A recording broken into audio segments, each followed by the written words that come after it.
ঘূর্ণিঝড় রিমালের প্রভাবে জোয়ারের পানিতে তলিয়ে গেছে উপকূলের নিম্নাঞ্চল। এরই মধ্যে বিদ্যুৎ বিচ্ছিন্ন হয়ে পড়েছে কয়েকটি জেলার অনেক ঘরবাড়ি। ঘূর্ণিঝড়ের তাণ্ডব থেকে বাঁচতে গবাদি পশু নিয়ে আশ্রয় কেন্দ্রে উঠেছেন অনেকে। বিস্তারিত জানাতে নোয়াখালী থেকে যুক্ত হচ্ছেন সহকর্মী নাসিম পারভেজ। নাসিম, এই মুহূর্তে এলাকার পরিস্থিতি কেমন দেখছেন এবং লোকালয় থেকে জোয়ারের পানি নামতে শুরু করেছে কিনা জানাবেন।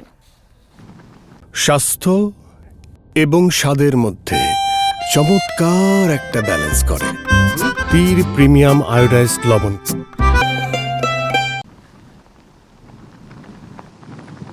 ঘূর্ণিঝড় রিমেল কিন্তু নোয়াখালীর উপকূলে তার তাণ্ডবের যে পদচিহ্ন সেটি রেখে গেছে। আমি এই মুহূর্তে আছি নোয়াখালীর হাতিয়া উপজেলার মেঘনা নদী সংলগ্ন চতলাঘাটে।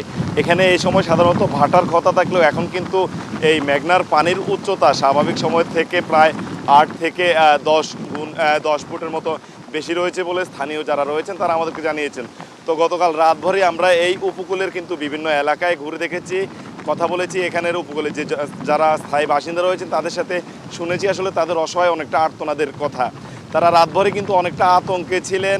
তাদের মধ্যে কেউ কেউ আশ্রয় কেন্দ্রগুলোতে আশ্রয় নিয়েছেন, তাদের গবাদি পশু রেখেছেন, আবার অনেকেই কিন্তু তাদের ঘর বাড়িতে সম্পদ যে যা আছে সেগুলো চুরি হওয়ার ভয় অনেকে কিন্তু আশ্রয় কেন্দ্রে যাননি।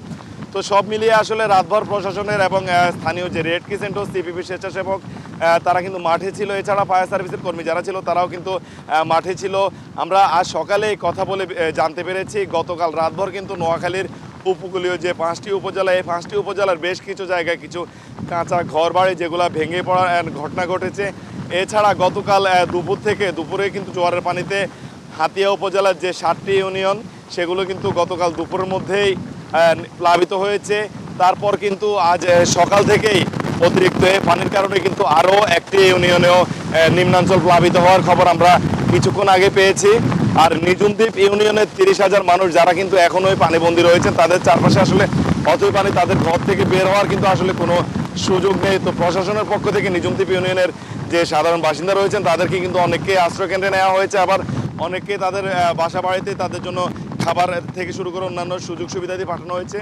আমি সকাল থেকেই যোগাযোগ করার চেষ্টা করেছি নোয়াখালীর যে বিচ্ছিন্ন চরগুলো রয়েছে সেসব চরের বাসিন্দাদের সাথে। তারা অনেকেই জানিয়েছেন রাতভর কিন্তু এইসব চরে জোয়ারের পানি কিন্তু স্বাভাবিক সময় থেকে প্রায় 7 থেকে 8 ফুট উচ্চতায় কিন্তু জোয়ারের পানি প্রবাহিত হয়ে গেছে রাত 12টার পরপরই, এবং এতে করে তারা আসলে অনেকটাই আতঙ্কে পুরো রাতভর কাটিয়েছেন। এসব যে চরগুলো রয়েছে এগুলোতে একে হচ্ছে চরের চারপাশে নেই কোনো বেড়িবাঁধ, দ্বিতীয়ত এইসব চরে অধিকাংশ চরেই কোনো আশ্রয় কেন্দ্রের ব্যবস্থা নেই, যার কারণে কিন্তু তারা আসলে অনেকেই গাছের সাথে পুরাতন যে গাছগুলো রয়েছে সেগুলোর সাথে হেলান দিয়ে, আবার অনেকেই ঘরের চালে উঠে কিন্তু তারা আশ্রয় নিয়েছেন জোয়ারের পানির সময়। আর এসব চর থেকে কিন্তু গতকাল রাতে যে অস্বাভাবিক জোয়ার ছিল, সে অস্বাভাবিক জোয়ারে কিন্তু বেশ কিছু চর থেকে গবাদি পশুগুলো অনেক গরু, মহিষ এবং ভেড়া ভেসে যাওয়ার মতো ঘটনা আমরা শুনেছি।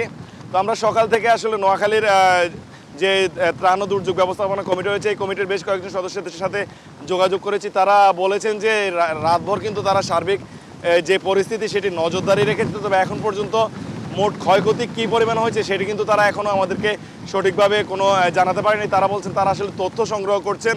এই তথ্য সংগ্রহের পরপরে আসলে এখন যে দমকা হাওয়া এবং ঝড়ো হাওয়া আর সকাল থেকে বইছে সেই জন্য কিন্তু তাদের তথ্য সংগ্রহে অনেকটা সমস্যা দেখা দিচ্ছে। তো তারা বলছেন তাদের বিভিন্ন স্তরের প্রতিনিধিরা রয়েছেন বিভিন্ন জায়গায়, তারা তথ্য নিচ্ছেন আসলে কী পরিমাণ ক্ষয়ক্ষতি হয়েছে। তবে আমরা সকালে হাতিয়ার হরণী এবং চানন্দী ইউনিয়নের বেশ কয়েকটি ওয়ার্ড ঘুরে দেখেছি। এখানে রাস্তার উপরে সড়কে আমরা বেশ কিছু কাঁচা গাছপালা যেগুলো ভেঙে পড়ে থাকতে দেখেছি। এছাড়া এই চানন্দী ইউনিয়নেরই প্রায় 6 থেকে 7টি ঘর বাড়ি যেগুলো বিধ্বস্ত হয়েছে আমরা দেখেছি, যে কিছু আংশিক এবং কিছু পুরোপুরি বিধ্বস্ত হওয়ার মতো খবরও আমরা পেয়েছি।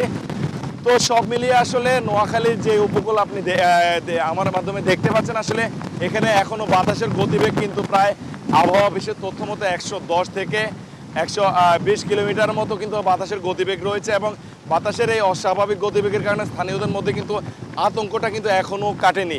তো এই ছিল নোয়াখালীর উপকূল থেকে আমার কাছে এখন পর্যন্ত সব